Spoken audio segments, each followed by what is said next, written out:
Yeah. This is not a new weather phenomenon. This is No. not climate change. No. If anyone throws that word out, shame on them.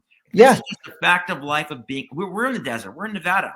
It's all desert here. We clear the brush. If you visit Las Vegas, visit Carson City, we make sure that areas that are empty are cleared away so that when lightning hits, like Mount Charleston. Mm-hmm. Yeah. Oh, yeah. There's a scenic route around Mount Charleston where they allow lightning to hit trees because that's a natural way to clear away other dead trees. But then they stop it so that the fire stops. It doesn't continue to burn all the way down to Las Vegas. There are ways to manage this stuff. California knows that, and they chose not to. The Democrats who run the state and LA County chose not to. Yeah. Yeah. This is bad policy, bad bureaucrating, bad politicking, and shame on all of them. Yeah. I mean, it's that's it right there. That's it. I mean, and yeah, absolutely. Trump called this again. Trump was right about something else as well.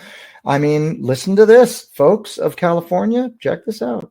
And you have so much water, and all those fields that are right now barren, the farmers would have all the water they needed, and you could